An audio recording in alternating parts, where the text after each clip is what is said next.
Hello everybody, this is Vince from Fractal Universe, and welcome to today's stream. So today is going to be a little different from the streams I normally do.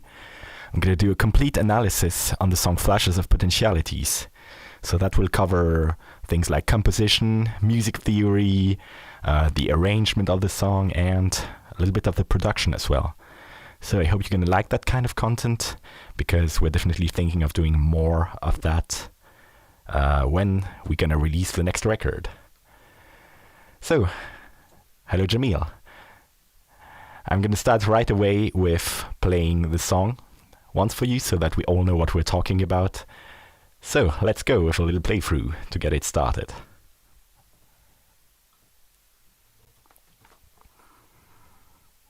So this is my Logic profile with all the stems from the record.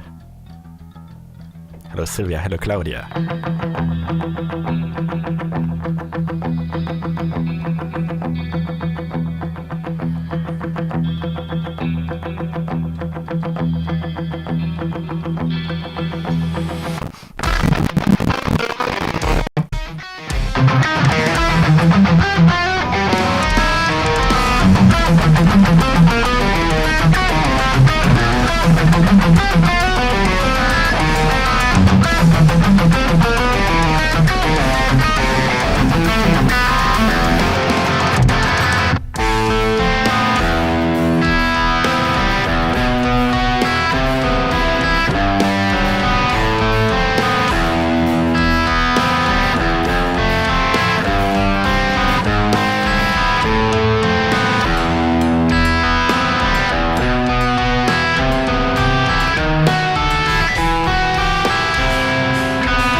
song real quick and then dive right into the analysis.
Alright.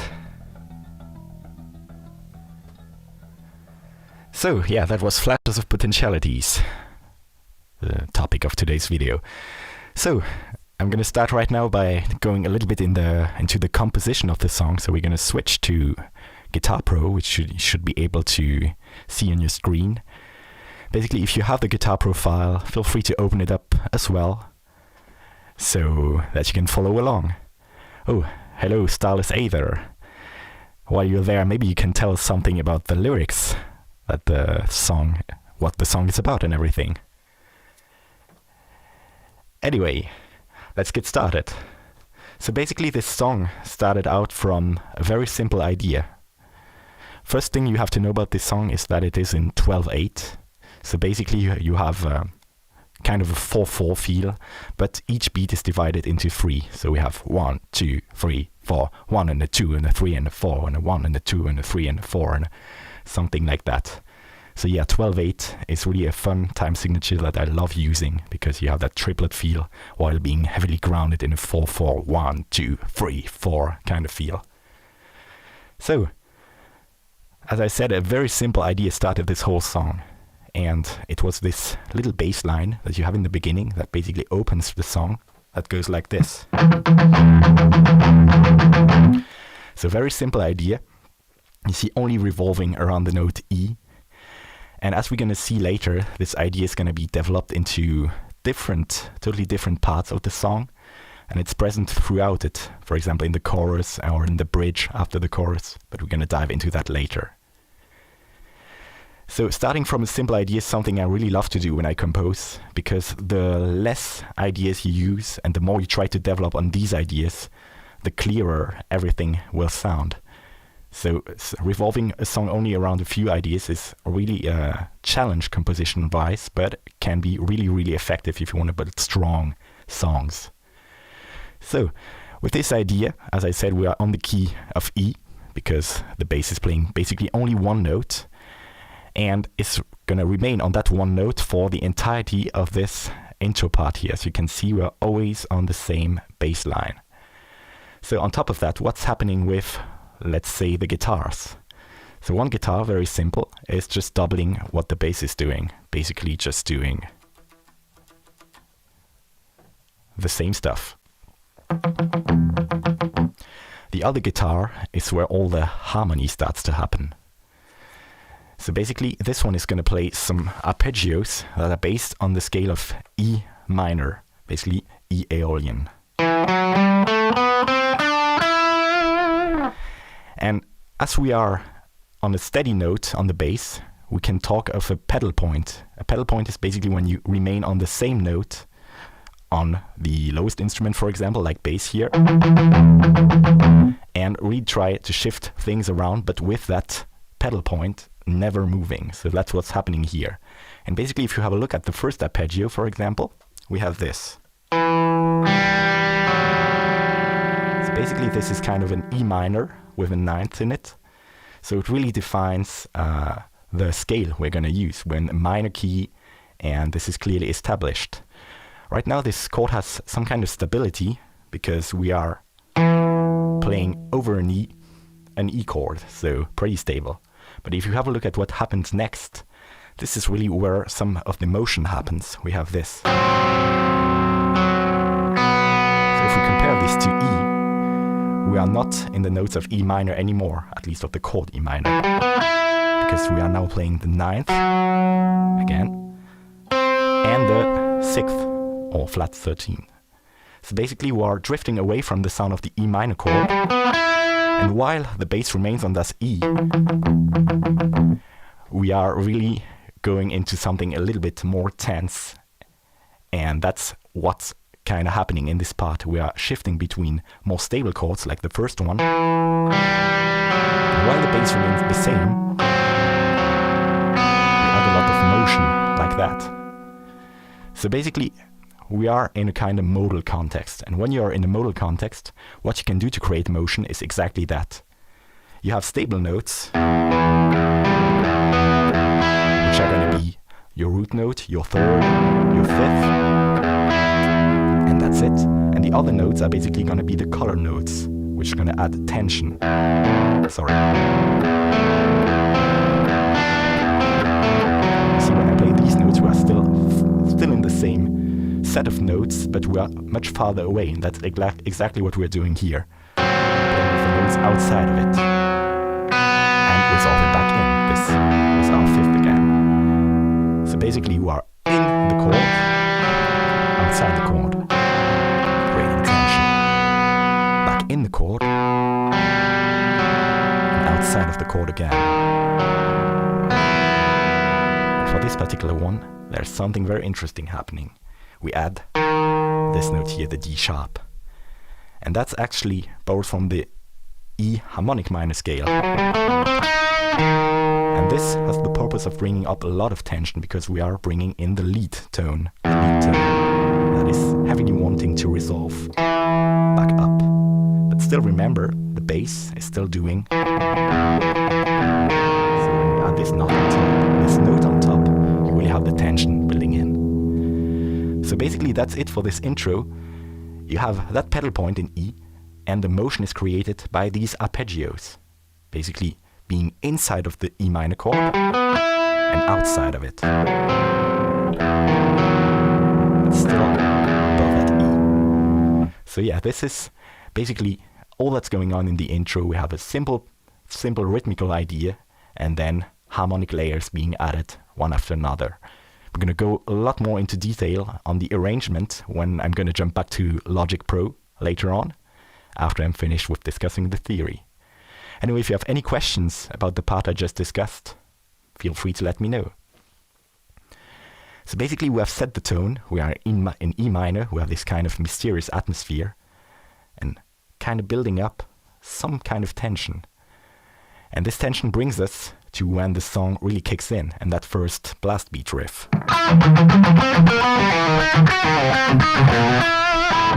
So basically what's happening here is that we have lots of notes happening with fast tempo with drums and everything going crazy. But if you break it down, the concept is not really that complicated. If I would break this riff down, you could basically just break it down to two chords, basically. The first bar is based on an E minor still, and then with the second bar, we have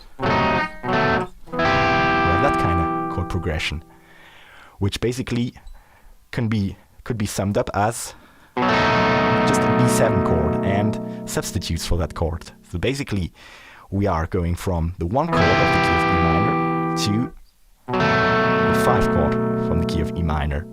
And basically, these chords here, diminished 7 chords, basically substitutes for that 5 chords. So basically, the chord progression would be like that. Oops, sorry. And here we have a variation of that chord progression, still using diminished chords. So basically, this riff is basically split into two parts. We have the first bar being resolution, we are home, and the second bar being tension, pointing us back home. So, I'm saying that, but let's have a look at what's actually being played. We have a lot of stuff going on, and not all of it says E minor in the beginning. But if you analyze it, there's going to be a lot of note embellishment, because if you have a look at, for example, this here, this note has nothing to do with an E minor chord, but still, we have this kind of embellishment, which is something that is often used in like jazz or classical music. You surround the notes you're targeting, so this one. Or for example, later on, this is the target note that we have. But you can clearly hear that this is the target note, and we approach it this time from above and below. And again, this note here has absolutely nothing to do in the scale of E minor. But basically, there's no rule set in stone, but when you are using note embellishments like that, the rule kinda is that if you approach a note from above, you're gonna use a scale degree, so using these kind of notes, but when you approach it from below, like here, you can also use chromatic notes, and that's exactly what we're doing. If you have a look at it, scale degree from above, chromatic note resolving down here. You can see how nice it sounds if I do. You can still clearly hear the sound of the notes we target. So basically, to sum it up, this riff uses E minor notes and some embellishments, both above the target note and below. And if you have a look at it that way, you can now clearly see the color of E minor, I think. I hope you do as well. And then, basically, as I said, it's basically diminished chords that are substitutes for this B7, because we are building the tension by adding this one, for example. Okay, so basically, very simple harmony, complicated riff, but the concept behind this is, I would say, quite simple. If you now have a look with about how the guitars are intertwined,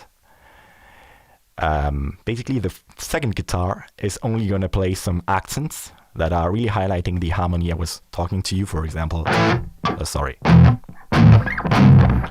basically the chords I just mentioned. But the interesting things happen when the guitar finally kicks in for real, like here. So basically it's going to play the same stuff, but an octave below. So it's actually it's not my part, so same part, one octave below. It really opens up the sound, thickens it as well. And yeah, that's it. But it's not the only thing it is doing. For example, if you have a look at here, this note basically creates another interval with the top note. Basically, if you want to harmonize lines like that, you can use different techniques. Most efficiently, if you want to harmonize this, which would basically be an E minor, you can use different notes from the same chord. So for example, when the first one is playing this, the second one could at the same time be playing this, this, this, or whatever. And that's exactly what it is doing. For example, here, two guitars together gives this sound. So they are a sixth apart. And basically the second guitar, maybe if you have the tab yourself, you can have a closer look at that, really alternates between all these kinds of different harmonies. In the beginning, the guitars are kind of far away, but in the end of the riff, they get much closer together and are basically like a fourth apart. But as I said, the really guiding concept of that is that your two guitars must underline the same harmony. So basically when one guitar says E minor, the other has to say E minor as well. When one guitar says E diminished, the other guitar has to say the same thing. Okay? I hope that's not too complicated for you guys. Again, this is not really meant to be a lesson, because I don't absolutely know where you guys are at in terms of music theory, but I hope that is interesting anyway. So basically, and now we're going to have a look at how this riff leads into the next one, and there are some interesting things happening there. Basically, what I'm talking about is this ending here. This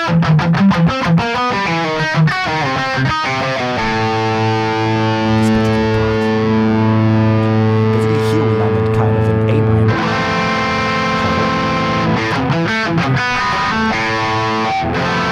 Then go into F major like here.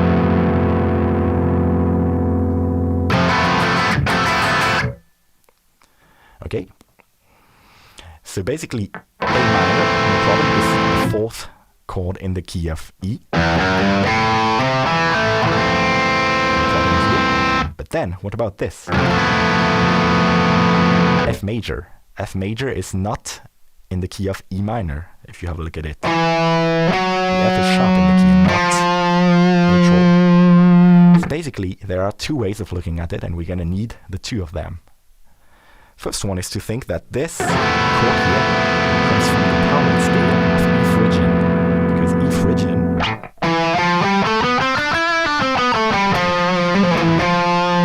uses the F neutral, and if you build a chord on the flat 2 scale, you get this. The name of that is a modal interchange. We borrow a chord from a parallel scale, so we are not in E minor again, but we are in E Phrygian now. So that's the first way of looking at it. But what's really going to decide is where that chord is going to lead us. It's not going to lead us back to E. It's going to lead us at the beginning of the next part to this part here. Okay, I can do that. I can lower the guitar. So F major 7. Leading to A minor in the beginning of the part. Like that. And I want to pay attention, I want you to pay attention to how this chord feels like when it comes. To me it really feels like home. So what that means is that we may be on a new key, we may be now in the key of A. When it kicks in, it really feels restful. So basically, if we have a look at this chord now, in comparison to A minor is like this. And A minor has the F inside of it. The F minor chord, F major chord. So basically there are two ways of looking at this F major chord. You can say it's a modal interchange from the key of E minor. But since it's pointing to an A minor chord, you can consider it the flat 6 of this chord. And yeah, that would be a modulation to the key of A minor for this brief passage. So you see, what I did here is modulate by using chords that can be present in both keys. This can be seen both as modal interchange in E minor and as a chord that is part of the new key of A. And if you have a look at both keys, they are not so far apart actually. E minor has the F sharp, and A minor has the F natural, but they are the same notes otherwise. So pretty simple to go from one key to the next when they are really closely linked. You can say that they are parent scales. Okay, now let's delve in this next part. So we have said that we're in the key of A minor now. But first of all, let's have a look at what the rhythm section is doing. Basically, remember, we were talking about how we are in a 12/8 groove. 1, 2, 3, 4, 1 and a 2 and a 3 and a 4, and with each beat being subdivided into 3 even subdivisions. But basically, if you have a look at this guitar, it's mainly playing quarter notes, so that doesn't align with our dotted quarter notes pulse. So strange. But if you have a look at the drums, like here, what is going to really matter is the cymbal pulse, like here. If you have a look at the cymbals, and so on, they're really themselves highlighting this dotted quarter note pulse that we had since the beginning of the song. But on top of that, it's adding this doom doom doom ga doom doom doom ga doom doom kind of pattern. And basically what this is kind of a polyrhythmic approach to our groove. It could be a 3 against 2. For each 2 notes of pulse, here the cymbals, we have 3 notes in between. So 1, 2, and 3, 1, 2, and 3, 1, 2, and 3, 1, 2, and 3 would be the 3 kicks with the pulse in between. So we are really still on the same pulse, but with this kind of polyrhythmic approach to it. And that's going to be our guideline throughout this whole section. Basically every note that's going to be played on this section, I'm going to jump right back to the guitar, is going to align to that grid of quarter notes, while the pulse, given by the drums mostly, is always keeping that symbol, that driving symbol, on the dotted quarter notes, so the 1, 2, 3, 4, 1, 2, 3, 4 kind of pulse. Okay, so rhythmically, again, this is going to be our guideline throughout this whole part. Now let's have a look at the arpeggios themselves. So basically, here we are in A minor. We have this A minor at 9 arpeggio. Very open voicings.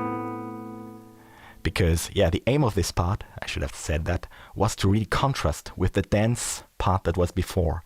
So now we have really open sounds, really wide intervals in the chords, really crunchy tones, and something really, really open, so that the vocals have really space to kick in.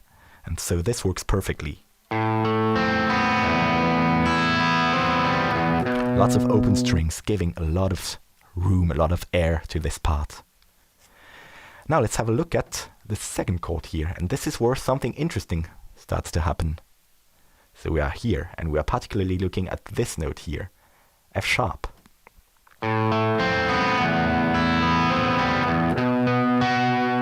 What's this note doing here? We're in A minor. The F should be natural, but now it is sharp again.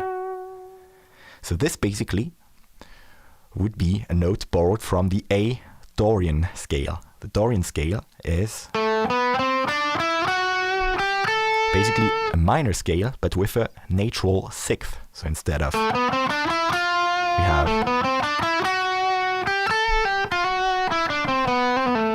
and you can see how open it sounds, how relaxed basically.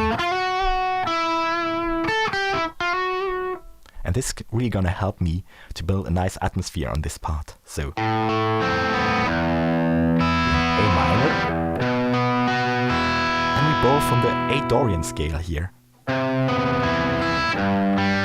Here's an F sharp again. So basically you see, this is kind of a way to make it sound really open, to use the Dorian scale like that. So basically, let's have a look at the chords and compare them to one another. So this chord again, the first chord we start on, feels like home. And the other chords are there to induce a little bit of motion to point us back home here. Basically all the melodic information says A Dorian. Yeah, you would call that a natural sixth rather than augmented. An augmented sixth would be something like that, so basically minor sevenths. Anyway, all until this point says A Dorian. But now let's have a look at the rest, the second quarter of that riff.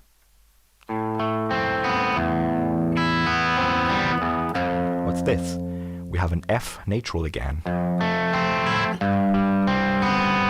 The F natural is not present in Dorian, we said, it's present in the A minor or A Aeolian scale. So basically this whole passage is going to alternate between some kind of a modal atmosphere of A Dorian and then bring us back to something a little bit more tonal, to the key of E, with that note for example. And especially when this note kicks in here, what's that doing here? G sharp. G sharp has nothing to do both in A Dorian or A minor. Basically G sharp is from the key of A harmonic minor, and most importantly it's the leading tone. wants to resolve back here. So basically, there we kind of break our modal atmosphere of A Dorian and go back to something a lot more tonal. You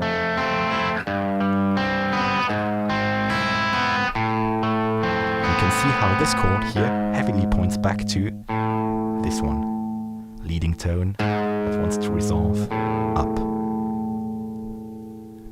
And this happens at the very key moment of the part, because it's halfway through. It's usually a moment where you want really to point back to where you are, where you started from, basically. So this really serves me to ground myself again to the key of A minor that we had established. Then basically there's still something more going on in this part. We basically start again with the same arpeggios, and there something interesting happens again. We build tension again. And this D sharp has nothing to do in the scale normally, nothing to do in the A minor scale. But if we have a look at the next chord, we build up tension and we resolve it with this one here, E. I'll listen to it again. We build up the tension and we resolve it. And basically, I want you to wonder what this chord feels like when it arrives.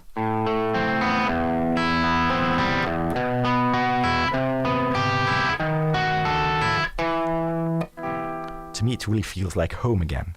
But now we are back on E minor. So you see, I used this one here,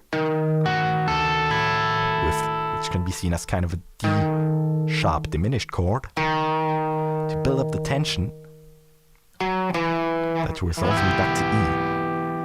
So you see, I switched from the key of A minor back into the key of E minor. And if you have a look at the next chords,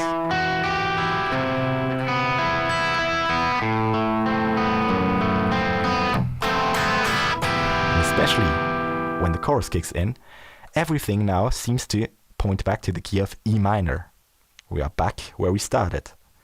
So we had a little passage in A minor,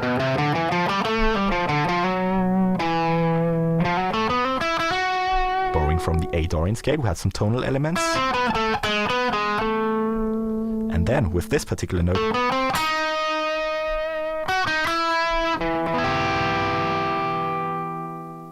we are heading back to the key of E. So right now in this song we have already covered two techniques to modulate from one key to the next. Remember, the first one was use some chords that are common to both scales, or at least can be analyzed in both scales. And the second technique is really to use dominant chord functions, or at least the leading tone. For example, this points me to E, this points me to A. Dominant chord, resolution, or in that case, substitute for the dominant chord.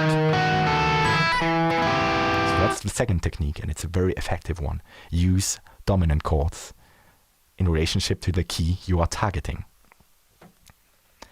Anyway, I think that's it for this part.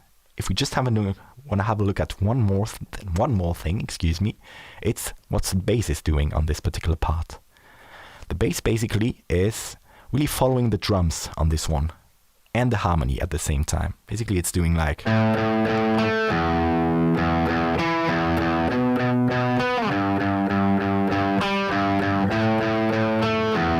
so basically playing the roots of the chords really aligned with the kick drum, and this high note always is really on the snare every time. So really to highlight the 1, 2, 3, 4, 1, 2, 3, 4 kind of part of the groove. Basically that's it. The bass really helps to keep everything grounded and solid, and realigns with the bass drum and the snare on that part. Hello Idon's Apple, how are you doing? Yeah, the seventh is exactly a substitute for the dominant chord. So basically, if we're in the key of E, dominant chord is B7. And you can also use D sharp diminished. Both heavily want to point back home.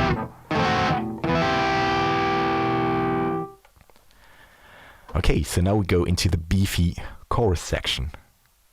And I want you to remember that I stated earlier on that basically the song revolved around a very simple leitmotif. This one. And basically in this chorus we are using the same leitmotif again.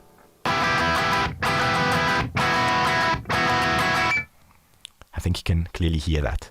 Only now it has a totally different function, and we're going to explain why. So, as I said, we're on the key of E minor again, where we started and where almost all the song is, apart from the part before. So what's this guitar doing here? Basically, this guitar is going to play some rich chords, while the second guitar, which is here, is going to play more like standard power chords and in a much lower register of the guitar. So basically what makes this part work really well, in my opinion, is that you have one guitar, this one, playing really the foundations of the harmony with very simple chords in the low register, and the other guitar is playing all the rich chords in the top register of the guitar, and both are very distinct in terms of register, and that makes them fit well together. So we start out, I think I can maybe put both guitars on the screen. Let me see. Yeah, like that. So basically this first bar here starts in E minor, so first degree of the scale. And then the lead guitar, let's call it that way, is implying a little bit of motion going from E minor to E sus2. Basically we're still on the first degree of the scale. And you can see that, and it's going to be important on that part, that the top guitar is only playing fragments of chords. It doesn't even need to play the root because it is heavily played by the other guitar. It is also paying much attention to voice leading. For example, the chords go like this. So there's really a melody that can be heard in the top notes. And that really makes it feel coherent and strong. So as I said, we have E minor going over to E sus2, and then we go over to C.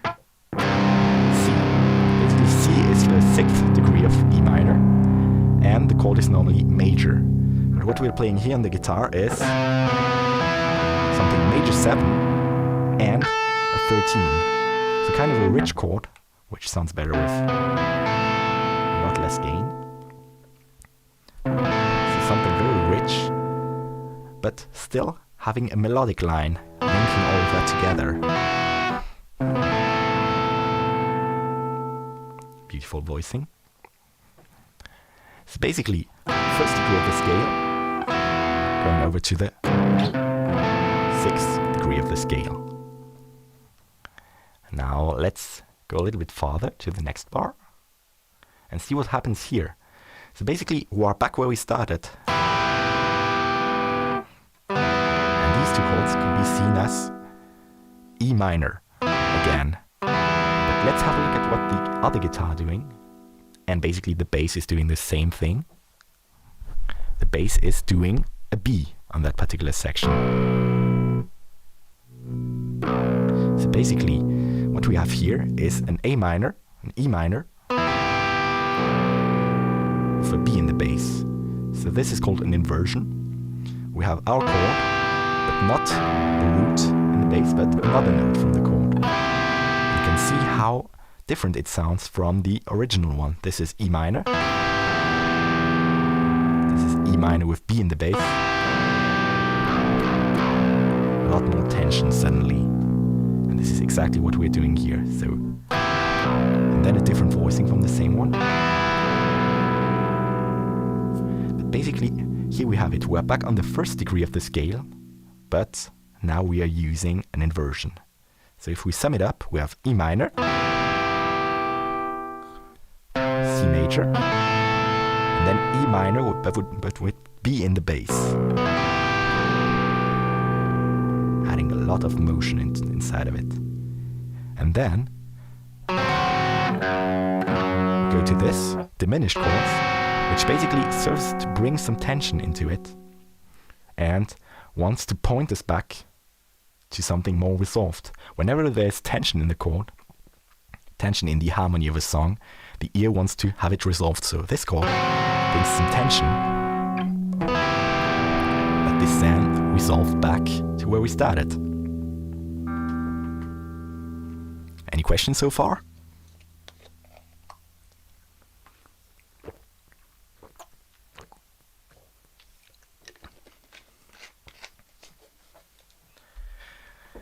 Anyway, that's it for the first half of this chorus. The second half basically starts out the same way, like this, with a little variation, like here. You see again a melodic one, just to decorate our E minor chord a little bit more. And then we are heading to the last two bars of this section, like this. And basically the rhythm guitar is playing an A chord. So the fourth degree of the scale, with the other guitar again playing something a lot richer. Nice voicing here, with this sixth, or so 13th, I should rather say. It really gives a lot of color. Again, this note is from the scale, so I'm totally allowed, so to say, to add it in. Oh, sorry. Again, adding a little bit of a melodic line, for example, if we listen to it.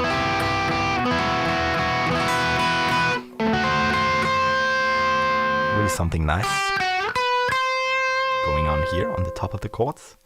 And then, basically what's going on is, again, we bring in the tension by doing this. And if we have a look at the other guitar, this chord progression can basically be named a 2-5-1, where on the 2, go to the 5, and go to the 1. And this basically is the groundstone from jazz harmony, the 2-5-1s. We have the 2 chord, that adds a little bit of tension, drives us away from the tonality. The 5 chord, that really brings up the tension, resolving back home. And that's what we're doing here. 2 chord. And then here, the chord is not even playing the root, but it doesn't matter, since the bass is doing. And we're back home. So that's it for this chorus. Pretty simple harmony, but with a lot of spicy voicings on it. So to sum it up, first degree of the scale, 6th degree of the scale, 1st degree of the scale but inverted, going to a substitute for a dominant chord. So 5th degree of the scale. Back to where we started. 4th degree of the scale. And then we have a 2-5-1. Pointing us back home. Again, this is a pretty convenient way to create something really epic. That kind of layered stuff between the guitars. Yeah, technically the second guitar is playing the same stuff, but as power chords, or even like octaves here, when there is no perfect 5th in the voicing. Because, for example, here on this one, if we would add a 5th to it, it would have to be diminished. And it would sound a little bit like crap played on the lower register of the guitar. Only if you want to create something really heavy. But in that context, it really didn't fit. And for example, there's another instance where it doesn't play a 5th, and that's exactly when the guitar is playing an inversion. That's here, I think, yeah. Because right then, on this moment, remember we are on the inversion.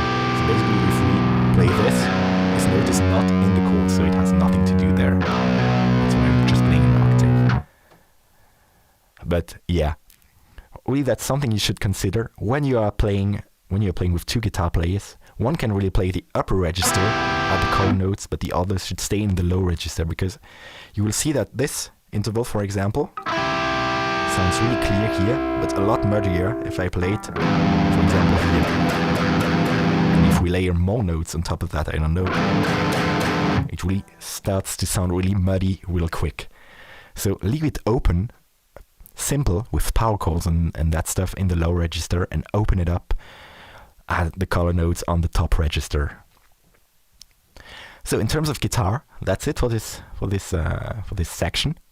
Now there's another interesting thing happening, and that's in the drums and the bass. If we have a look at it, here for example, the guitar, remember, is playing, but the bass and drums are playing nothing of that. They're basically just playing do do ga do do do ga. So basically just highlighting the strong points of that beat. So remember the motif we discussed in the beginning? It was introduced by the bass, and now it is only played by the guitars. And the drums and bass are playing something really, really open. Do do ga do do, something like that. But basically, again, what the bass and drums are doing is basically split into two parts. Each time we're on the root note, we play something very open like this. Do, do, ga, do, do. But every time the harmony drifts away from the home chord, look at what the bass and drums are doing. Something a lot more staccato, a lot more following the rhythm of the guitar, building a lot more tension. Da-dum, da-dum, da-da-dum, da-da-dum, da-dum, dum, da-da-da-da-dum. A lot more tense, a lot more dense also. So basically, our bass and drum lines are split into these two parts. Whenever we are at home on the root chord, something very open, just highlighting the main parts of the riff. And whenever we drift away from the root chord, like here, we play something a lot more dense, following the guitars. So the same way here. When we are back on the E chord, something really open. When we go to the other degrees of the scale, something a lot more following the guitar, tense and dense. Who cares about drums and bass? Actually, I do. When I compose, I write also most of the drums and bass line, at least really thought out sketches of these parts, because they're really part of the composition to me. They really bring these sections to life in a different way. And I hope you understand why now. Again, you can see that, yeah, this time the leitmotif was reused again, but in a completely different way from what we had in the beginning. So that's it for this section for now. If you have some questions about that, just let me know. And right after that, we're heading back to our blast beat section. So I don't have anything more to say about this particular passage, apart from the fact that when this part is introduced again, because I'm talking about this riff, there's something different happening. There are vocals added now.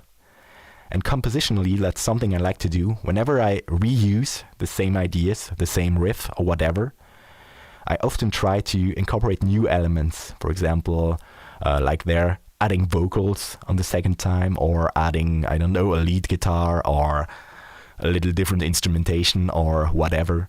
It's just another way to build a coherent composition. Reuse the same ideas, but use them in different purposes. In that sense, now it is become a verse, so it has a very different feel in the song, I'd say. And you'll see that there's a lot of that in that song and in all of Fractal Universe, reusing the same riffs, but in a different way, basically.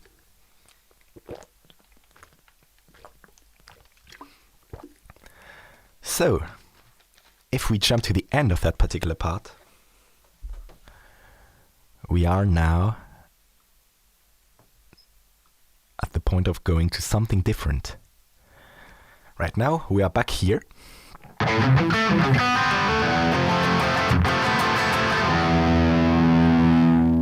Back to this section. And remember, early in the song, we used this section to modulate to the key of A. And that's not what we are going to do now.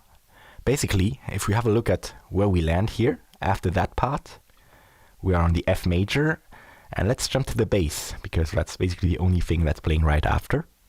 And the bass is playing an E. So basically this time we will solve this chord to an E. So what that means is that we're going to have to do the second analysis I spoke to you about earlier. This time we only have this being a modal interchange brought from E Phrygian. Oh. Instead of using this to modulate. So you see, this part now leads us to something completely different than the first time. And that's also something I like to do when I compose. I like to reuse the same ideas, but arrange them also in a different order. And you will see that is going to happen again in the song. I like when a part, for example this one, can lead me to this part next. Oh, sorry. But again, when it occurs again,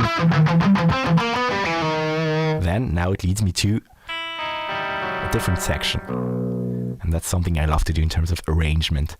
Recycling ideas and putting them in different orders. If it works, of course.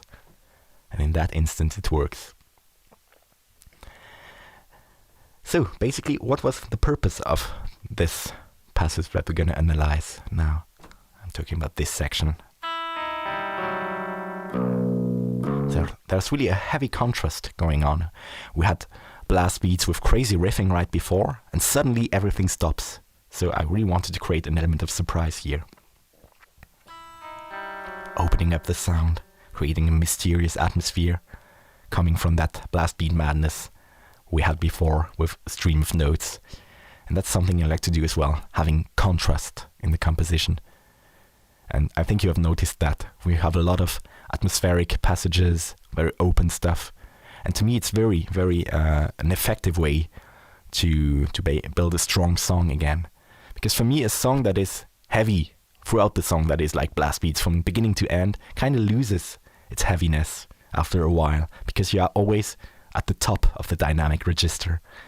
But whenever you calm things down and then hit again, the dynamics really shine out and the heavy parts really shine through. Just put blast beats everywhere. Of course, that works as well. But as I said, yeah, if you are always at 100%, you kind of lose something in the end. To me, brutality comes really out of the dynamics. No, he definitely would hate that.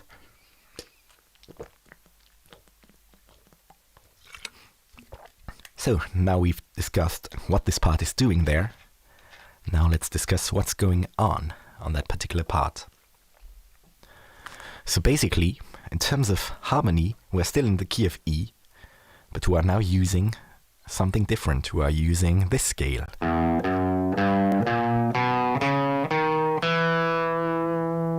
What the hell is that? Basically, you recognize a lot of elements from melodic minor, but there's one strange note. A sharp 4. So basically, this scale is called melodic minor sharp 4. As simple as that.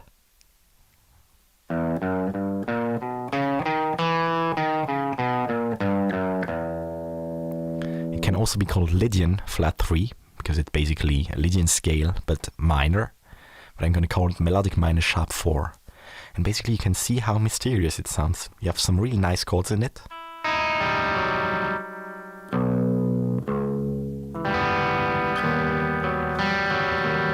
And there you have the sharp 4.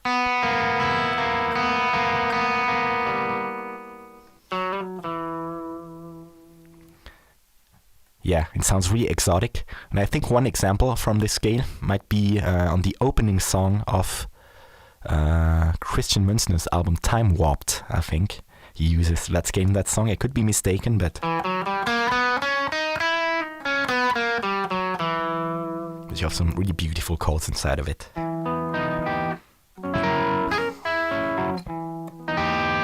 Like this one. I think the song is called Confusion, if I remember, but I don't know. I'm not sure. Anyway, yeah, very exotic scale, and all the chords from that section are based on that scale.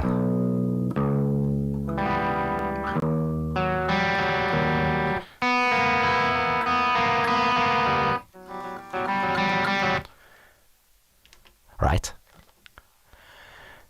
So, one important thing on this part is really silence. There are lots of instances where the instruments are just doing nothing.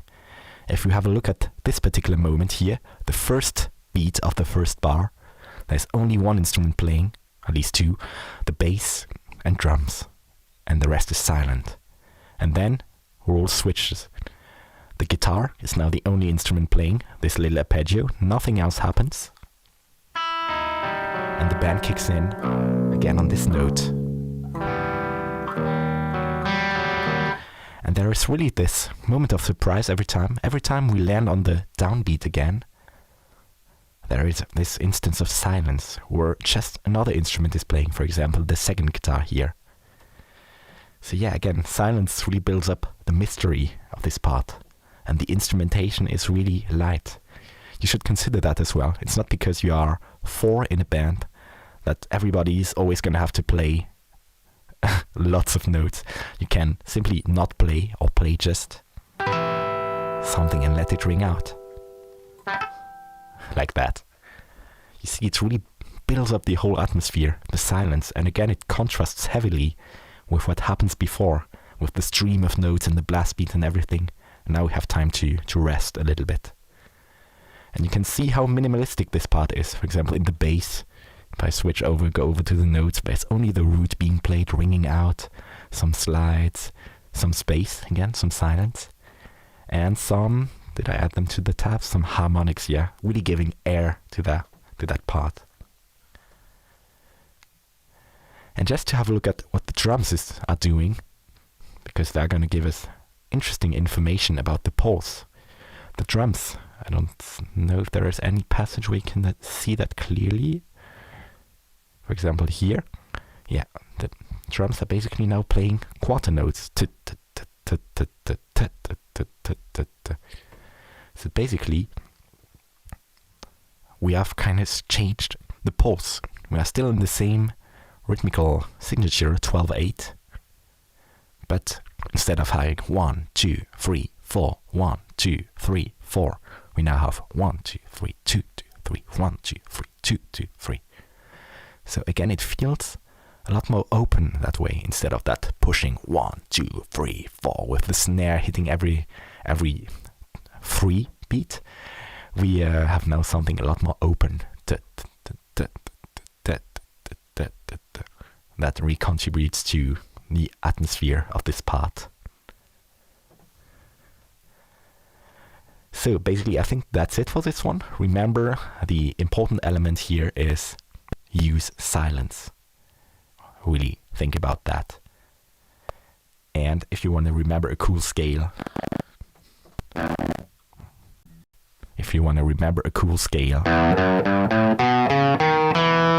think about this.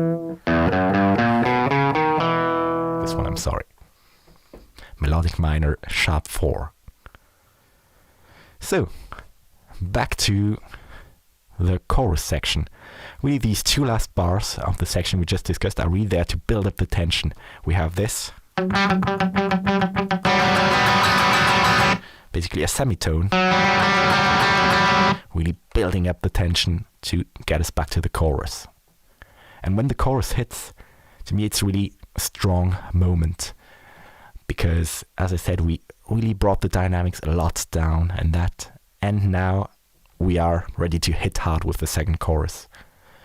There's not much to say about this second chorus. It basically is the same as the first one, except that it is twice as long as the first one. And that's, of course, very commonly used, that like your second or third chorus is longer, and yeah. So nothing revolutionary in there. So remember the same harmony, really with epic chords, nicely orchestrated, and very importantly, using our initial compositional idea. This one. But what happens after is we go to the climax of the song. At least, that's how I see it. And this riff.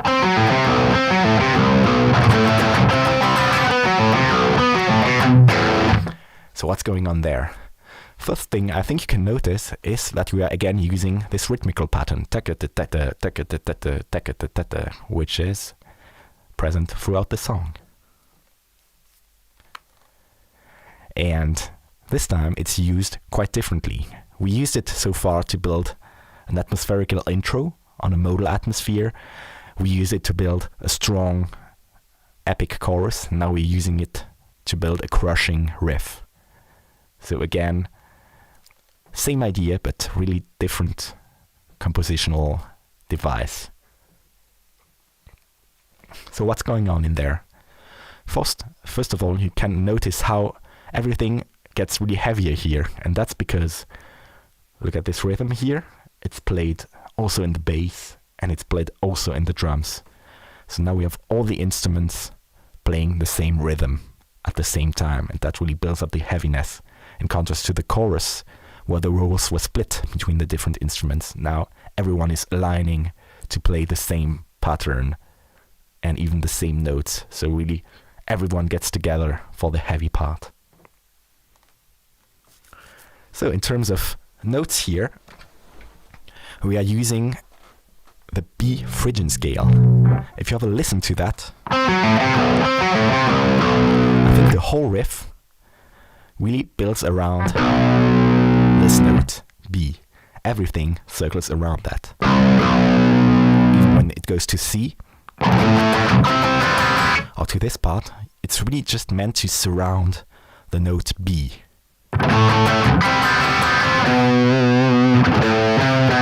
Remember early on we talked about note embellishment or surrounding a target note. Well, in this riff, I think the target note is always B. All this riff revolves around B. And the other notes are below B and above B. And it's always going back to that particular note. And as I said, then the scale used is B Phrygian. Basically, B Phrygian contains the exact same notes as E minor.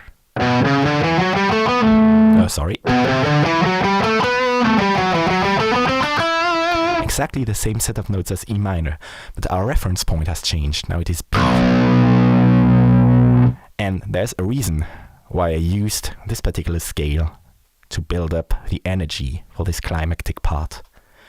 Basically, remember, when you have a dominant chord, it is built on the 5th degree of the scale to build up the tension, to resolve to the 1. And what is the 5th degree of E minor? It is basically B. Surprise.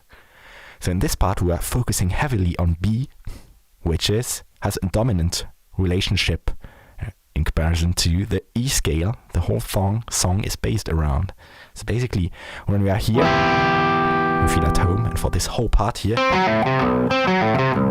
to me there's kind of this implied B7 chord, at least, the tension that is present in that chord. So remember, when you use the Phrygian scale on the 5th degree of your scale, you really can use it to build up a climactic moment, to build up the tension. And remember earlier in the song, in the beginning actually, we talked about how this was a pedal point in E. Well, actually, this section I'm discussing, to me, is a pedal point in B. There's not much harmonic momentum going on. We really surround that note of B all the time. We always resolve to it. So it would be kind of the same if we would do. You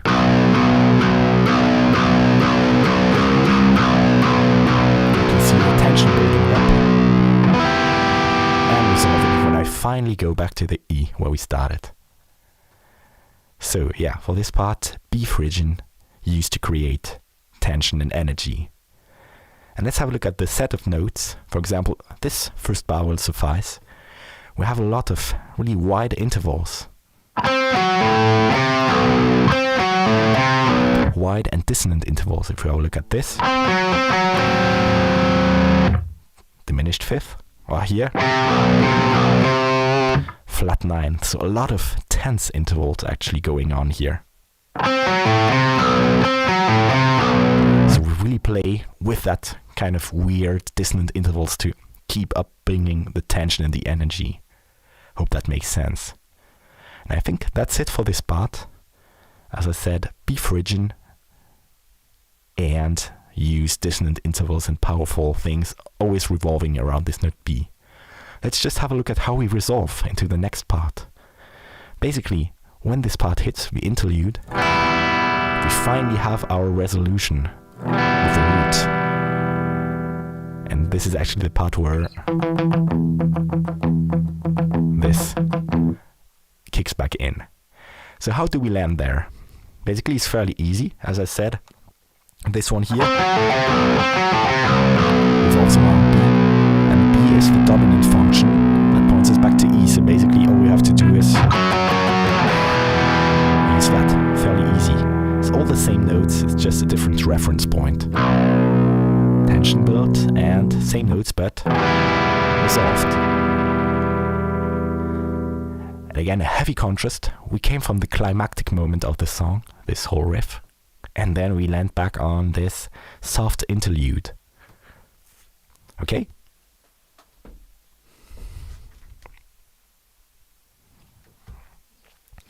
So now we are back at the beginning where we started.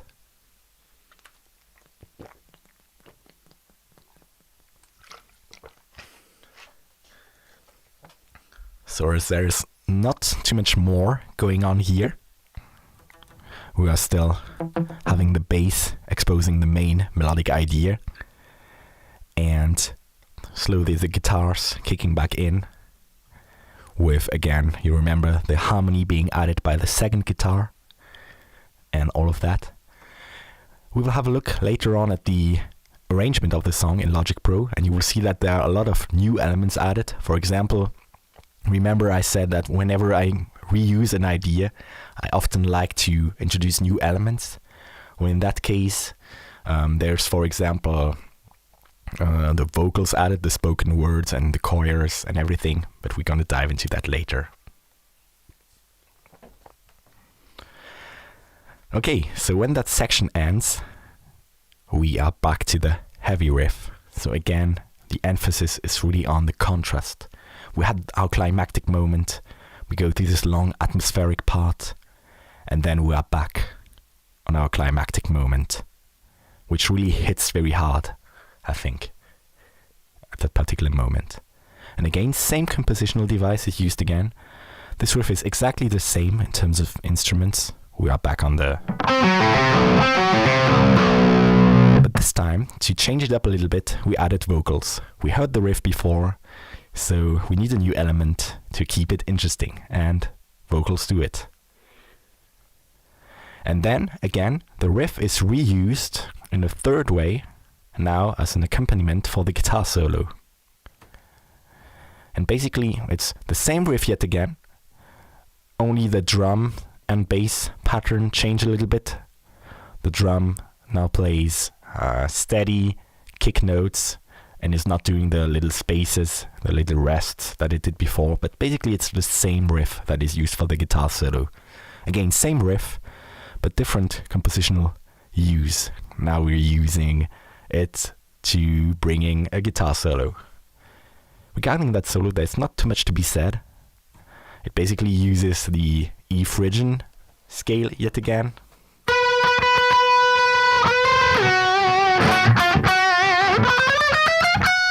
This is interesting. When I play that phrase, what am I doing? I'm starting from the B and I'm ending on the F sharp.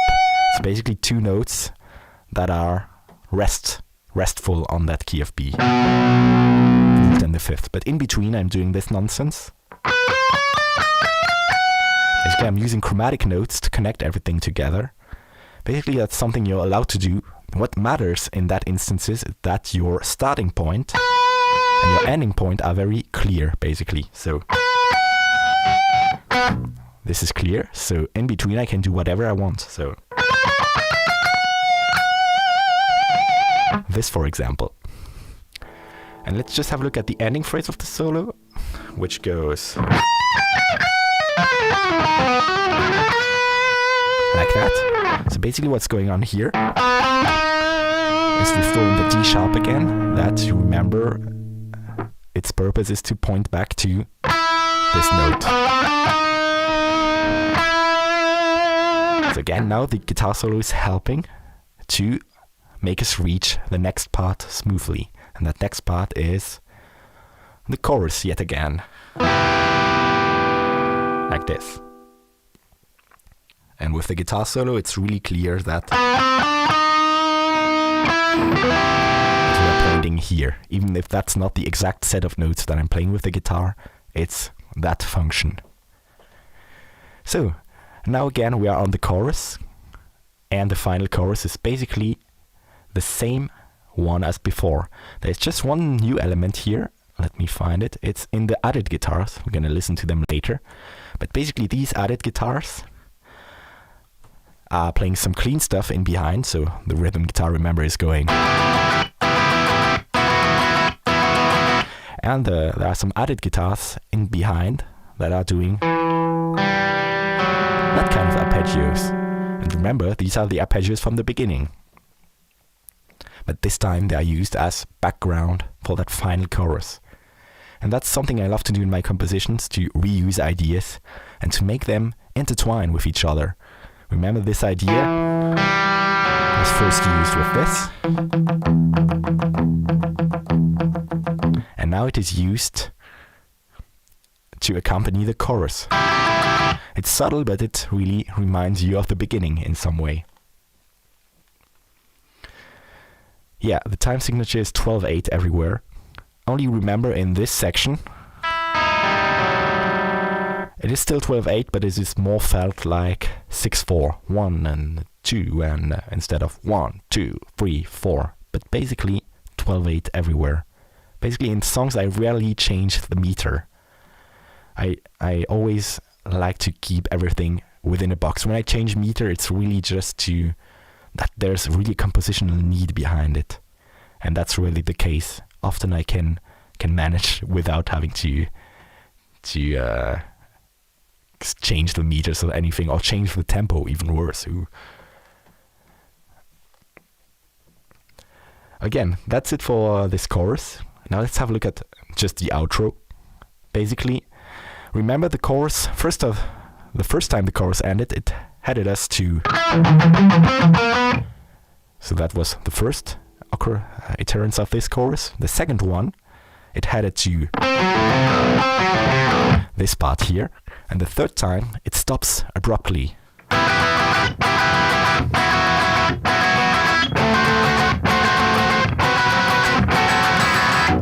And almost silence. So you see, that again brings me to the point that you can use your same ideas but arrange them in different orders, for example. The first time we had it to a blast beat, so it really gave momentum. The second time the chorus was longer and it headed us to the climax of the song. And the third time we really build up the tension with the chorus, build up the energy, and then finally it suddenly stops at the end of the bar.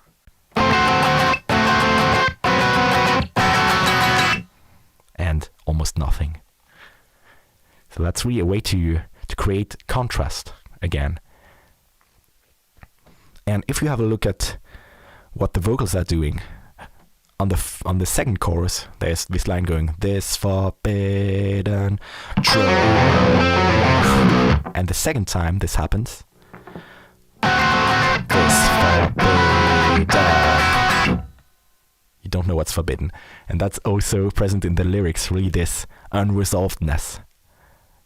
Finishing at the end of a bar, not on a downbeat, really gives you this unresolved feeling. And the resolution comes faintly in the bass with this ostinato. And coming back to the lyrics, I really think that Arthur nailed it on this one, because he really nailed the song that finishes on something open, and in the lyrics it does as well. You don't know what's forbidden.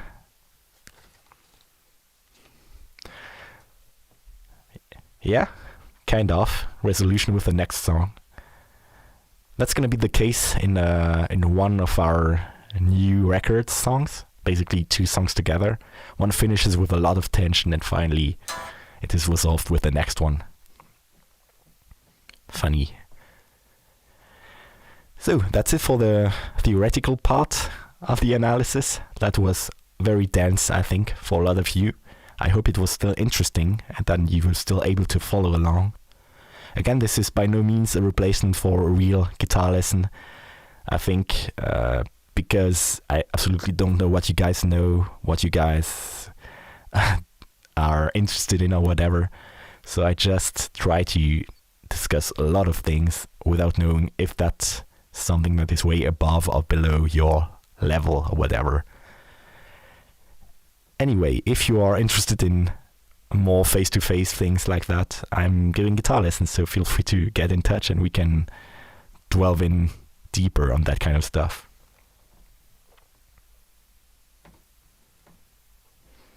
Yeah, and basically that's a really appreciated comment from you, Claudia, because when I compose, I really try to tell a story, an adventure. And you see, it's a very conscious project, although a lot of it happens very naturally, because that's all things that I have learned and digested. But the aim is always to tell a story, and a good story has dynamics, contrasts, and all of that.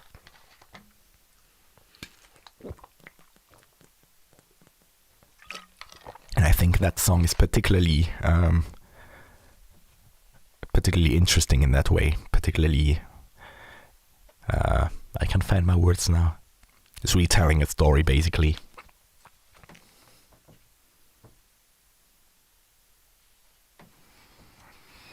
Yeah, sure, Sylvia. Feel free to ask your question. I'm going to do my best to answer it.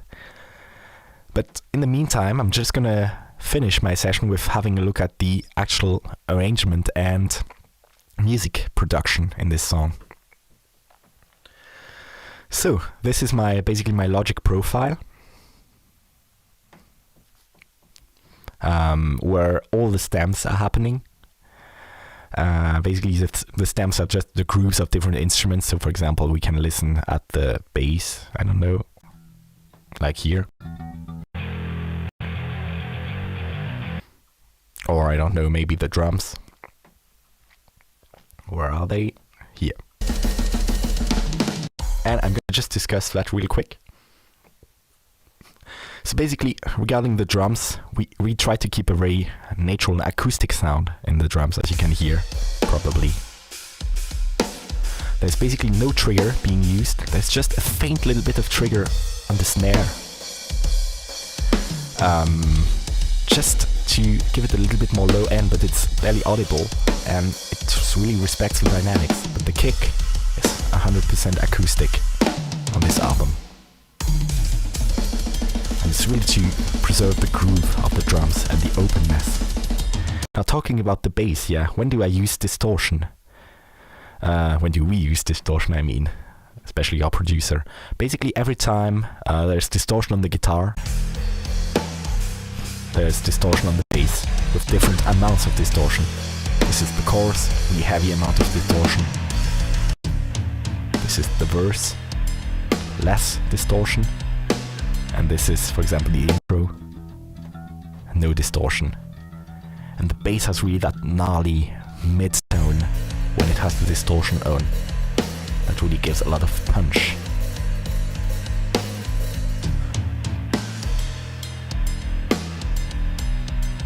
Now if we have a look at how the guitars align with that. Basically on that record, in terms of the guitars, we did two different guitar sounds combined. Together, they sound like this. Basically it's a mixture of two different sounds. There's twice the same sound left and right, and then left and right a different sound, obviously. So that left and right you have the same balance. Basically, if you have a look at this guitar sound, what this is, it is an Engel Powerball simulation from Le Pou, I think. And basically, these were the amps we were using at the time. But we didn't want to use reamping. We preferred a sim that sounds really amazing and was a lot easier to tweak and everything. And basically, this is kind of the high gain sound. So Engel Powerball, and it's combined with this, which is a lot of a crunchier mid-range sound, which I think is a Bogner simulation, also from Le Pou, which gives a lot of clarity and bite to that. And together, they give this. Yeah, we used amp sims. Basically, they're amazing. So why not? And basically, yeah, as I said, it's much easier to tweak sim when you're doing like a full album mix line, when you have reamped your guitars and have to deal with the sound then afterwards. So yeah, that's why we did this. So again, combination between a high gain sound and a crunchier tone that together really blend well. We used the same approach on the new record, as you're gonna find out, but this time instead of the Engel Powerball, we used our actual guitar sound from the Campers, which basically is Diesel VH2 sim. So again, this is more of the high gain sound combined with Bogner, I think, again. So yeah. So that's it regarding the basis of the song. We're going to just have a look at the little arrangement and then the extra stuff that is going on. But first of all, I'm going to try to answer Sylvia, your question. Can I explain some audio effects? Yeah, basically the compression is made to level out your sounds. Because when you record something, sometimes there are a lot of dynamics in the sound, like something really loud, something very soft, and sometimes on a record you don't want that dynamics as apparent. For example, when you have a kick drum, you want your kick drum to be as even as possible, to have the same oomph every time it hits. So a compression helps to level out that, for example. A gate is very simple. It lets only through the volume at a certain amount. For example, if I have a noise gate on my guitar and I want some of the resonance being cut out, I can use a noise gate. Basically, that's it. A delay just repeats the sound. So when I play, for example, this, the delay will do da, da, da afterwards. That adds a lot of air to the sound, basically. And the reverb basically is there to simulate a room. If you are playing in a studio, usually it sounds very dry. And sometimes you want, maybe, I don't know, your guitar to sound as if it was played in a church or whatever, and then you use a reverb to simulate a larger space most of the time. Because you want to record something very clean, you can't record like drums in a church, but maybe you want them to sound like it was. So yeah, that was it. Yeah, our sound engineer is really badass. He's called Flavien Morel, by the way, and he's produced all our stuff since the beginning, at least entirely since Engram. And regarding Le Pou, I don't know if he's French. I thought maybe he was Canadian or something, but it definitely sounds French. Le Pou.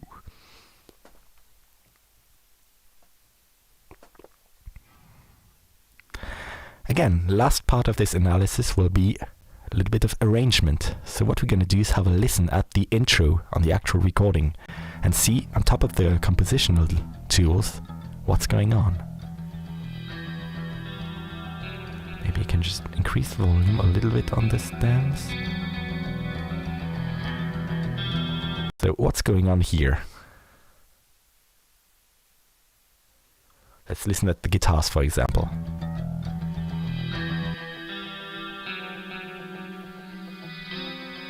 So the first thing that you might notice is that there's this little reverse guitar sound going on. So that really adds a lot of atmosphere. It's basically the guitar played like this. So the same arpeggios, but with a long reverb, and then everything reversed. So the sound, instead of going duh, goes like this. And you can hear it really adds a lot of atmosphere, a lot of color. The second thing I think you can notice is that the guitar has some nice stereo effect going on. Instead of going that, there's one guitar playing this and the other one playing da, da, da, the notes in between.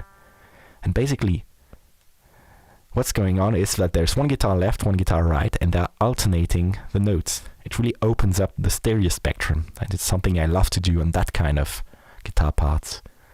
Obviously we can't do that live since we are not enough guitar players in the band, but still it's a nice trick to really open up the stereo.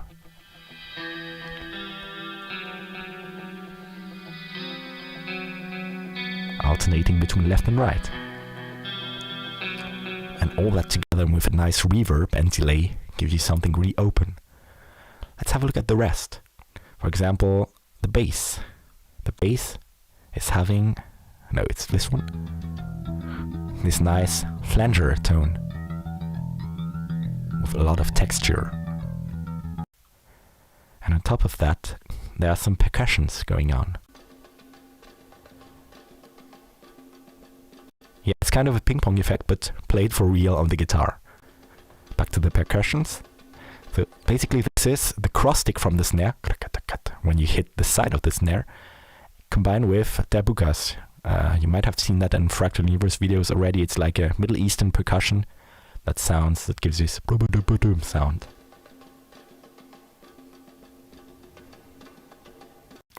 Pretty nice. And on top of that you have some nice atmospheric samples. First one you can notice is one fat synthesizer doubling the bass. Da-da-da-da-doom, da-da-da-da-doom.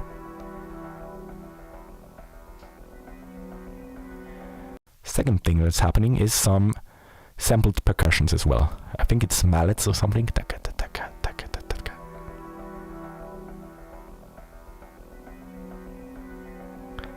And the third thing I think you can notice are these synths, redoubling the harmony from the guitar, but giving it a lot more texture.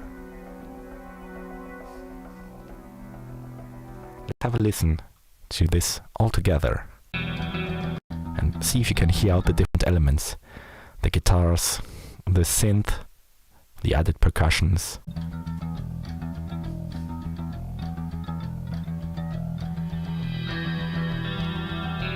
You can definitely hear out all the elements, I think.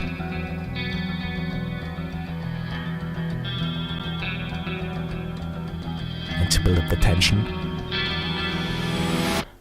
there's this reverse snare and reverse cymbal suddenly stopping.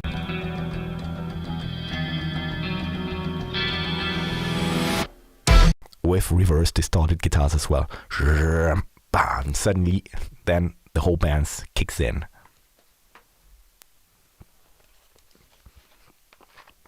Yeah, that's right, darbuka. Do we use synth all song long? Not on the whole song, but basically on every chorus on the album there is synth, or basically like virtual instruments like violin or chorus or whatever. We'll get to that in a bit. So that's it for the intro. Then we hit the blast beat. It's basically now the instruments are basically just the band for this instrument. So guitars, distorted guitars, bass with distortion now, and drums. But when the blast beat kicks in, we have still one added element. This here. And these are basically like virtual choirs that are just giving a little bit of thickness to the whole part.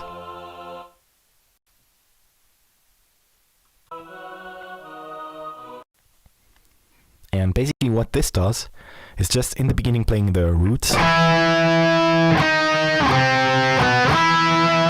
and then on the second iteration adding some more harmony.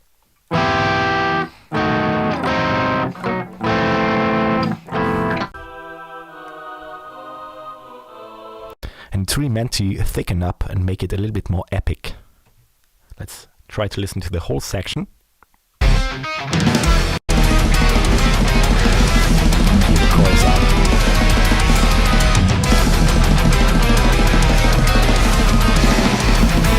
It really brings a little bit more atmosphere to the part, a little thickness, a little epicness.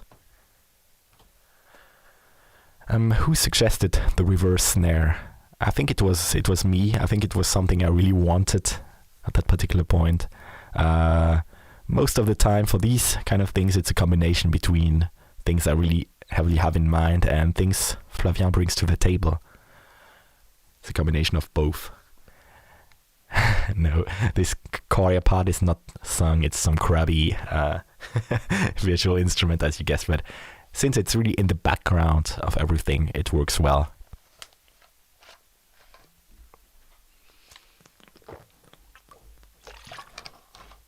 Again, that's it for this particular part, so just basically some added MIDI stuff, exactly. Let's head to the verse. So not so much going on here.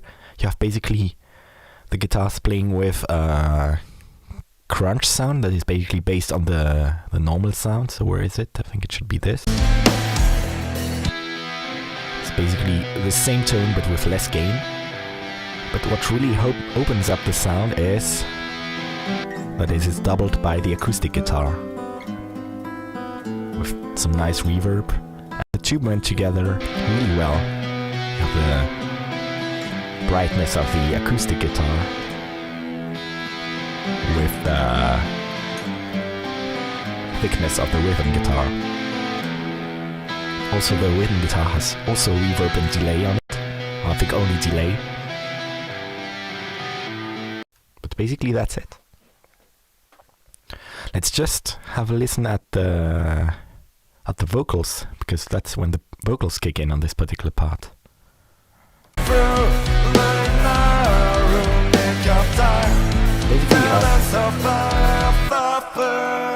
Basically the lead vocals and a lot of backing vocals, really following the harmony.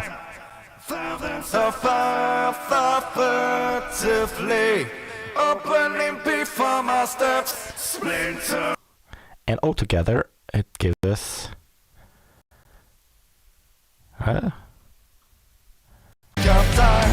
this. So you see there's a lot of humming going on also in the vocals, left and right.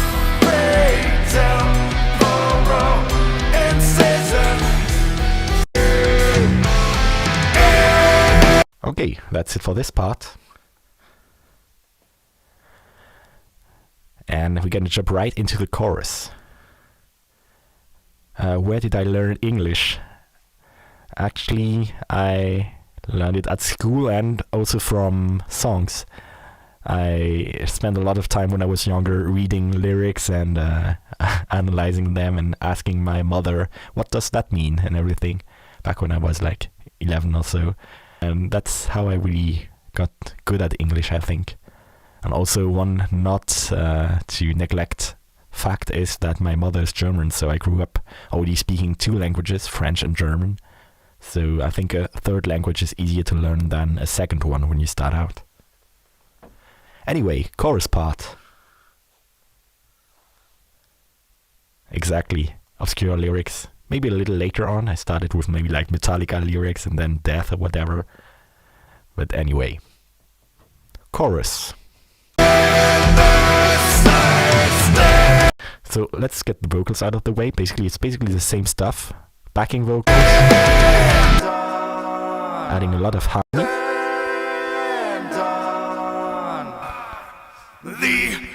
So sticking up the lead vocals.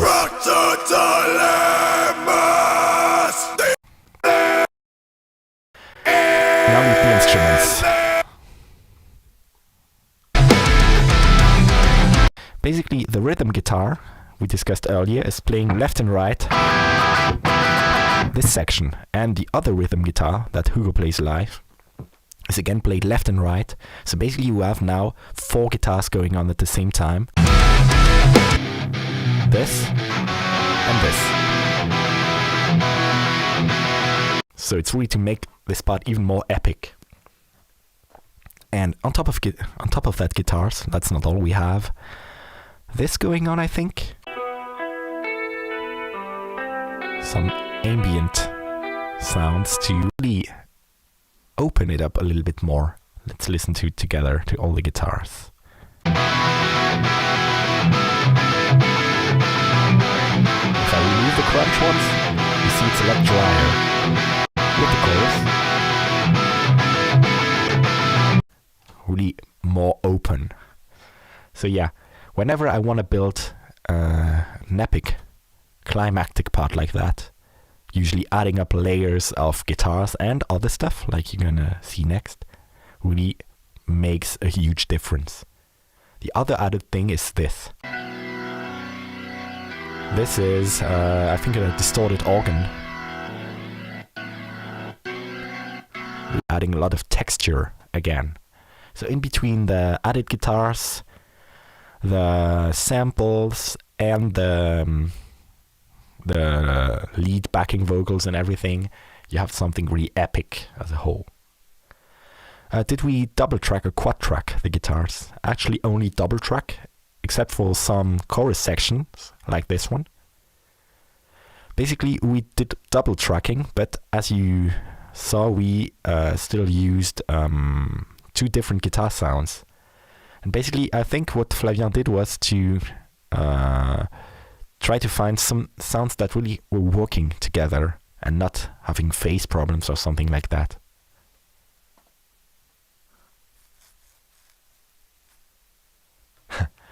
Actually, that distorted organ was my idea. I think for the Engram of Decline record, Flavien was the one who brought most of the synth to the table, since he's a synth player himself. He knows a lot about that stuff. He is amazing with creating marvelous synth sounds or extremely powerful ones. But for this one, to save some time in the mixing process, I came up with a lot of stuff myself and only asked like, yeah, do you have an idea what could go well on this part? But yeah, that's it. So chorus, you see, adding layers usually does the job. Then we're back to our blast beat section. This time with vocals, remember? And to give the vocals just a little bit more space, there are no more samples going on. You remember there were the choirs the first time? This time there aren't. It's to make everything a little bit rougher, like the vocals.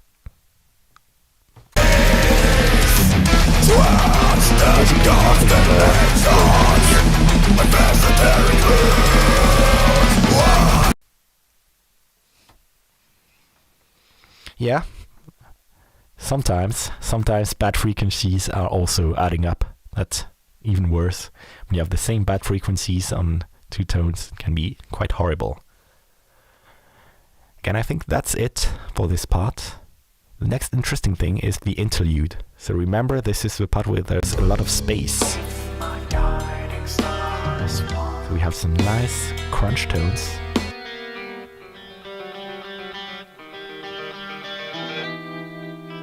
A lot of effects on them, and the bass obviously has gone clean now, so it should be this with some flanger again to give it a little bit more of texture. Nice. And the new element here is the vocoder.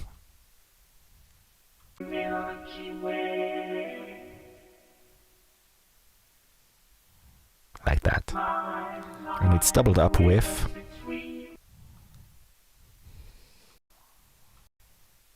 what did I do? I broke something? No. So you see whispered vocals with vocoder is a nice blend. With a little bit of flanger on the vocals to add tension here. And back to the chorus. Nice.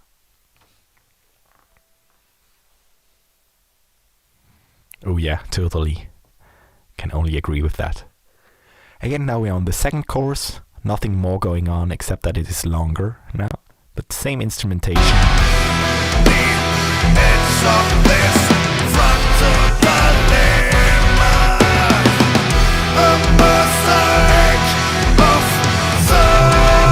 Nothing more here. What's the difference between a vocoder and a talk box? Basically a talk box is directly connected to your instrument. So basically you have like a tube of air where you speak inside of it, and then it goes to a pedal or something. I don't exactly know how it works, but it's really gives you a kind of wah-wah effect. You can just like have that into your guitar, which is kind of nice. And the vocoder is quite different. You basically is connected to a synth instrument, and basically the origin behind that, I think it was Adam Neely that made me aware of this. It was mostly meant to be used for military, actually.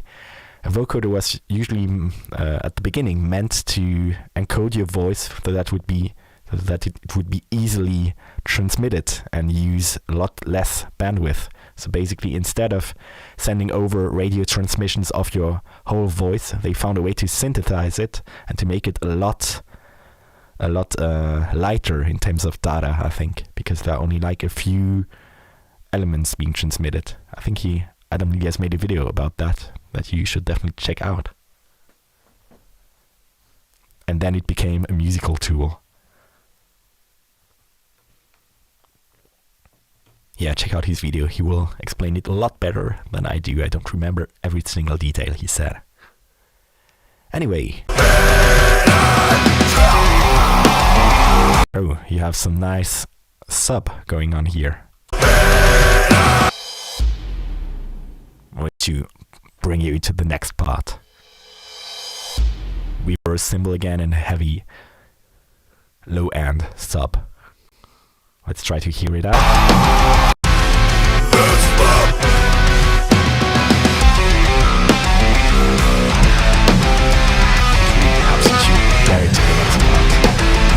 It really helps to get you into this next part. But basically on this part there's nothing much going on. I think the bass has even more distortion than before, just to thicken it up. Let's have a listen. Yeah, really gnarly.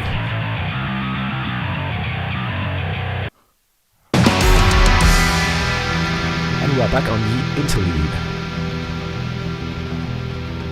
So the instrumentation is not so different from the first part. There are only more elements added.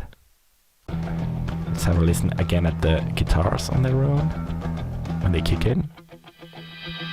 We have the reverse stuff again. We have the flanger on the bass, which is here. Again, gives a lot of nice texture. We have again the same samples. Some doubling up the bass, some doubling up the guitars, like the ones you're hearing right now. The same percussions again. It's basically the same orchestration, only it's a little bit thicker and a little bit longer. It takes more time to develop. But the added elements now are in the vocals. I think it should be this one. So you have this distorted vocals, and then the choirs kick in. An ingenuous butterfly that would vanish into the nary spectrum of, which really add a lot of depth to this atmosphere. Let's try to hear them out. The choirs. Should be. Vanish into the. Our thoughts are coiling themselves up to drift along the meanders of time. As an ingenuous butterfly that would vanish into the nary. And you see how everything together builds this really textured and intricate sound. That's really eitherable at the same time. Yeah, Jamil, your comment was right on time. Amazing job. Dark glass? No, it wasn't. Actually, now Valentin owns a dark glass pedal. We're using it live and it sounds amazing. But on the record, it was again some plugins, like everything. As I discussed, it was Le Pou for the rhythm guitars. I think he uses also like Amplitube and Guitar Rig for the leads and that stuff. And for the bass, it must be like Amplitube also. He has a huge amount of plugins that he uses, and that all sound amazing. Again, let's head to the next part. Again, here, there's just one nice transition with a nice sub. da da da da da da da da da da. That really adds some heaviness.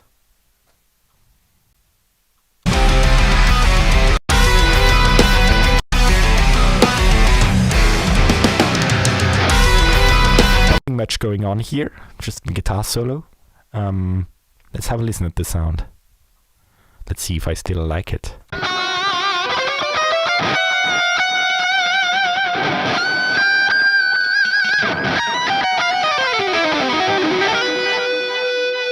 So you can see there's not that much of gain, just enough to let everything shine through, but there's a lot of delay.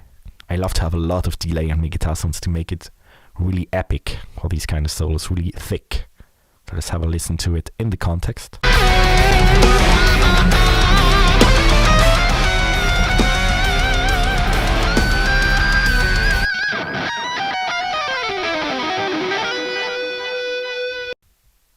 Yeah, you can hear in the solo there's a lot of noise, like rakes and stuff. It really adds to the... It's not meant to be particularly clean or anything, just to have emotion as well.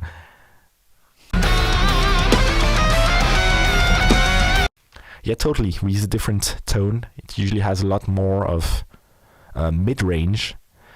Also, for our live guitar sounds, for the solos we are usually taking out a lot of high end, because since the solos are going to be blasted at very loud volume, you really have to be careful that it's not too harsh. So you have to cut out all the harsh frequencies. And usually some people tend to cut out a lot of low end, but basically I love the low end. I love the rumbling sound of the strings, of the rakes and all that stuff, so I usually leave the low end quite in the sound.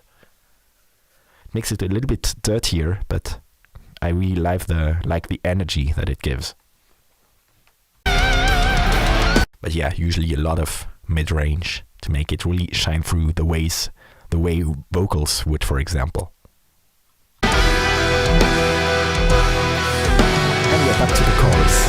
Remember I talked earlier that this last chorus reuses the idea from the beginning, so let's just have a listen. These are the arpeggios, and there you can hear it.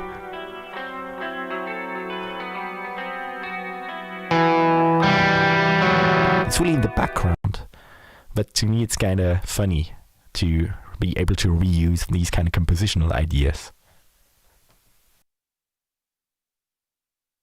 Basically that's it for this last chorus. Just this added element. Oh no, there's another thing going on. For the last chorus to make it extra epic, you have some, on top of the distorted organ, can you hear them? There are some strings. Of course, virtual instruments again, but some strings. There you go.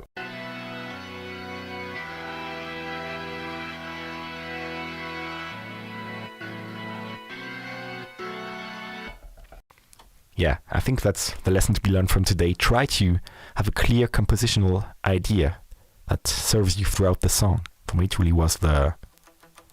Oh, where's my guitar? Oh, I'm on the mute.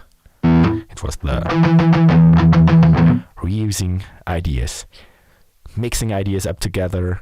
Actually, you don't need a lot of ideas to build a complete song. You just need good ideas and be able to develop them to the maximum of their abilities.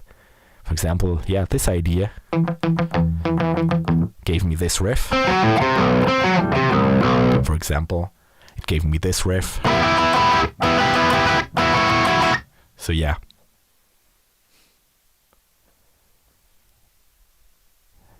So, there's just one single thing left to check out. It's the outro.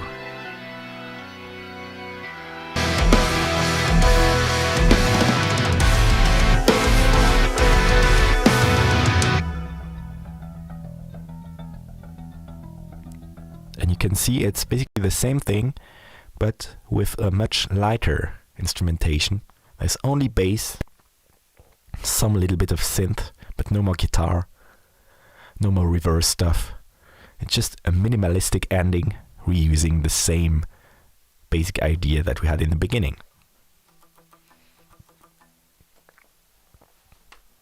So that's it for my analysis of this song. Again, to sum it all up, try to use strong ideas, try to have a clear idea in mind about what you want. And really, don't be shy about learning music theory and everything.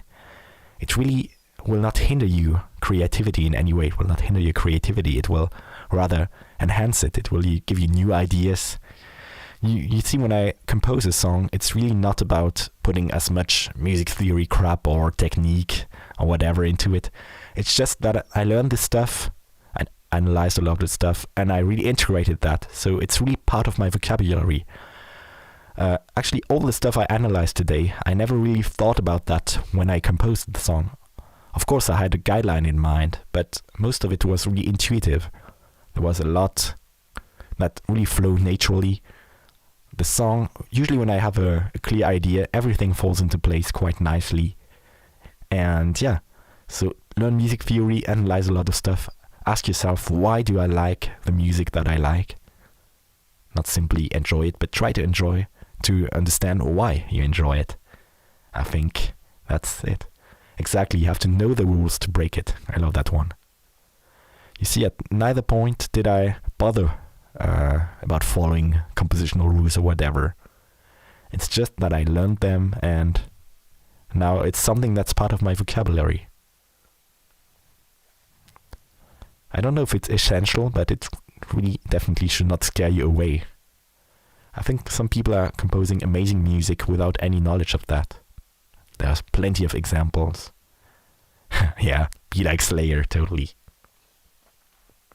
But some people, I think, are afraid that it will hinder the creativity or whatever. I think that's not true. It would be like saying that knowing how to read would hinder the way you speak, or I don't know. That sounds totally stupid, isn't it? If you had what it takes, would you commit to a real string orchestra? Probably not, since strings or whatever are really always in the background of what we do. So there would be no noticeable difference in having like a real orchestra on these. Of course, why not do something like S&M, Metallica stuff, having the whole stuff rearranged by an orchestra? That would be something completely different. That would be totally awesome. But for me as a composer, virtual synths or whatever are definitely sufficient for what I'm doing with them, putting them in the background to add texture. Anyway, guys, do you have any questions? Please let me know what you thought of this session. Honestly, let me know what I can do better. I know I spent a lot of time on the music theory part, which bored a lot of you away, I guess. But I'm there to learn also. This is my first time doing it. So I'm open for all of your suggestions, being about the content of these sessions, being about the technical problems. I had the guitar really loud in the beginning. Maybe I have a lot of these noises in my voice that are kind of annoying me. I don't know if they're annoying you as well. But yeah, I'm open for any suggestions. And as I said, I'm maybe going to do that again for the new songs, if you like that. Whenever a single's going to drop, I'm going to try to do this kind of analysis. It's been a lot of preparation work for me to be able to do something that is kind of coherent. Because yeah, a lot of stuff to be discussing, and I hope you enjoyed. Anyway, if you like that kind of content, please make sure to follow our pages and everything, and make sure also to watch our upcoming streams. I think Hugo's doing Engram of Decline in 4 on Friday, if I'm not mistaken, so definitely tune in to watch him. And also, please consider making donations to support us. As I said, this stuff is really time-consuming, although it's fun, so a little bit of support is always much appreciated, especially in times where we can't play shows, unfortunately. But again, thank you so much for watching. I can't wait to be back on stage as well.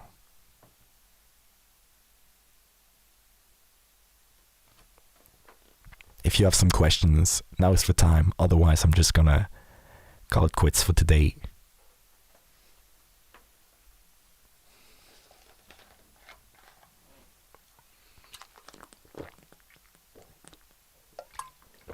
Also remember, if you wanna maybe like rewatch this with the tabs in front of your eyes, you can just subscribe to our newsletter.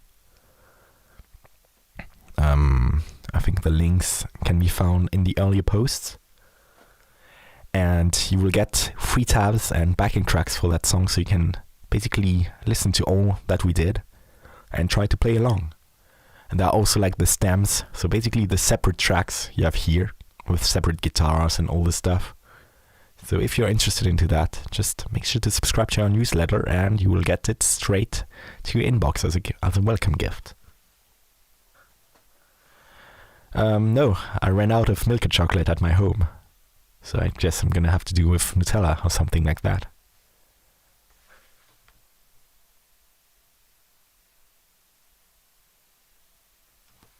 I think it was.